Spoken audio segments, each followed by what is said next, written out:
We'll go to Kent Spencer to start. Yeah, Chris, after the Kentucky game, you kind of mentioned the fact that you'd like to see your guys, do a better job of hitting open threes. When it comes to that, is the fix just getting a ton of shots, in the gym, or is there anything else you can kind of do to give them a little bit more confidence there? Yeah, I mean, that's a tough one. I think we just have to continue to take good open threes. I think we have to be cognizant of, the time and score and the context of the shot. If we, just miss two or three wide open threes in a row, or, if we turn the ball over, is it early in the shot clock? But, we just, it's not like we've got to make, 9 or 10 more of them. We just got to hit a couple of them. And, we have better shooters than I think the last three games have shown. But having said that, they got to go in. And, we got to worry, Kent, more about running our offense harder with more purpose. I think getting cheap baskets, pushing the pace way more than we are or have been. That's more of a concern than making a few more open ones, but that would certainly help. Go to Shannon and then Russ. Hey, Coach. In the preseason, we asked a lot about team leadership and who was going to step forward. And Malik being injured, it's a little different situation for him not participating. But through these first 7 games, who do you see has really emerged as, guy or guys that have stepped forward and taken the team on their back? I don't know if I'd say anybody's taken the team on their back, but I think the players that our guys look to, Shannon, are Carlik and David. I think they, they have the ball in their hands a lot. They're the point of our attack on defense. They got to keep the ball in front of them out on the perimeter. They're two of our more experienced players. So I think that those two guys in particular have probably, done more leading than anybody. But, again, we're not a finished product. They have to continue to get better in that area, specifically Dave. And then I think Carlik even has to be a little bit more vocal than he's been. To Russ? Yeah, Chris, going into the remaining 19-game ACC schedule, how do you think this league stacks up this year, maybe compared to your last couple of years? People are saying it's not quite as strong, and do you see a dominant team? I mean, I think it's too early to tell in terms of a dominant team. I mean, there's been, some teams have only played 1 or 2 ACC games, including us. So I think there's a lot that remains to be seen. I don't think that there is a dominant team, maybe like there's been in years past, or dominant teams. I mean, a couple of years ago, there were 3 number 1 seeds out of this conference.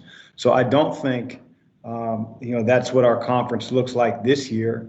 But that doesn't mean that it's not very competitive. I think we've got some, young players and some young teams, some teams that may not be historically the front runners in the conference, but we've got some teams that have taken steps up as a program. So, but again, I think it's too early to assess. Yeah. Quick follow-up on that.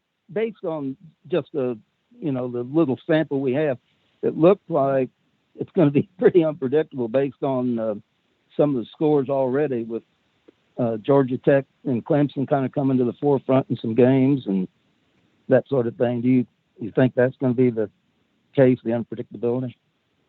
I think if you're comparing it to maybe years past, we lost to both of those teams last year, and I thought both of them were extremely talented.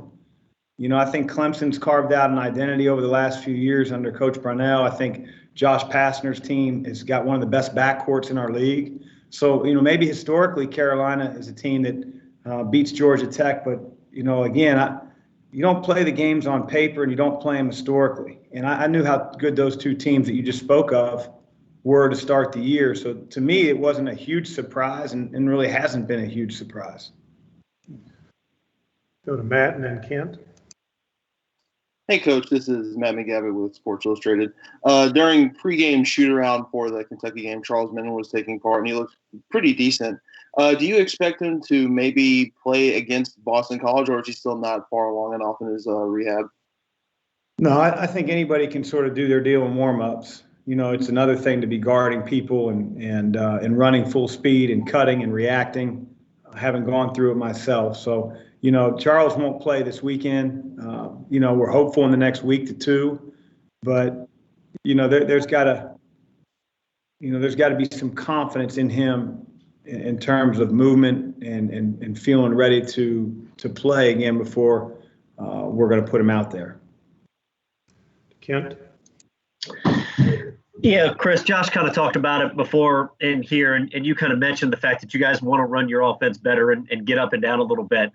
You know, part of it, I think you mentioned it after the game the other night, is some of the guys, they get caught maybe watching Carleek and David a little bit with the ball in their hands. Is that a fine line? Because you want those two guys to make plays, but I would imagine you want everybody else to be active in the offense as well. Yeah, I mean, our offense isn't, you know, contrary to what it may look like sometimes. We don't practice, you know, one guy using a ball screen and everybody else watching him do his thing. And the sooner we realize that and transfer what we are trying to teach in practice to the game, then it's going to look like that at times. And then I've got to figure out ways to involve other players with besides playing off those two's penetration. Go to Jody and then Tim. Yeah, Chris, you were talking a minute ago about the ACC and how the league is. Boston College is a team that their record might be a little deceiving because of the early season schedule they play. What have you seen with these guys as you prepare for Saturday? Well, I mean, I think they've played one of the best schedules in the country. I mean, they played for Villanova, they've played Florida, they've played Minnesota. I mean, they go on the road last night. So, you know, there's a lot of teams that could have that record. They're a talented team. Their backcourt is phenomenal. Both Tabs and Heath can create their own shot at any point in time with consistency. You know, they've got a veteran in Steph Mitchell who brings the ball up and presents a unique challenge at the front court.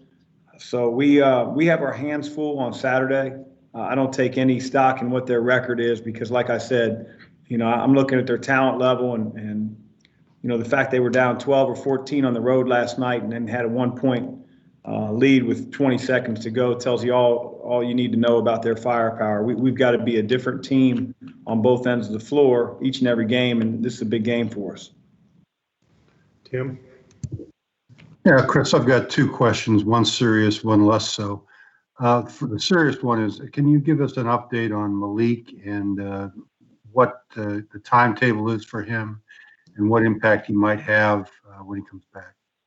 Yeah, so he had surgery, Tim, November 11th, which, you know, again, here in about 10 days or so, he'll be at 2 months, which is 8 weeks. At that point, he'll be able to do a little bit more. They'll continually, you know, look at the imaging to see how the fracture of the bone is healing. And, you know, 12 weeks is usually a minimum. And it'll depend on, you know, how Malik feels. And we don't want to jeopardize his health. We got to put him in as good a shape as we can get him in when he's not able to, you know, be on his feet and running.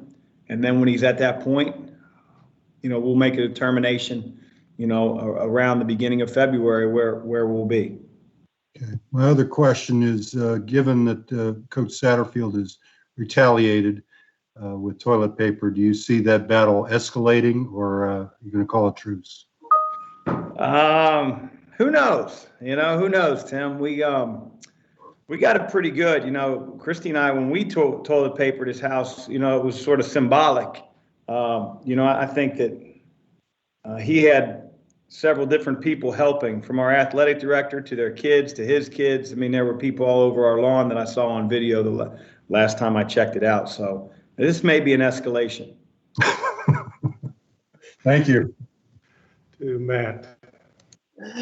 Hey, Coach, Matt McGavey again. Kind of building off of that last question, since it is New Year's Eve and all, do you have a New Year's resolution for this team and this program? Not really. I'm not a big resolution guy. I think resolutions are for quitters because no one ever keeps to a resolution. So I try to just do my deal, you know, each and every day, regardless of whether it's December 31st or, you know, February 23rd. I mean, it doesn't really matter to me. Coach, it looks like all the questions. Thanks for joining us. Happy Thanks, New Year, guys. everyone.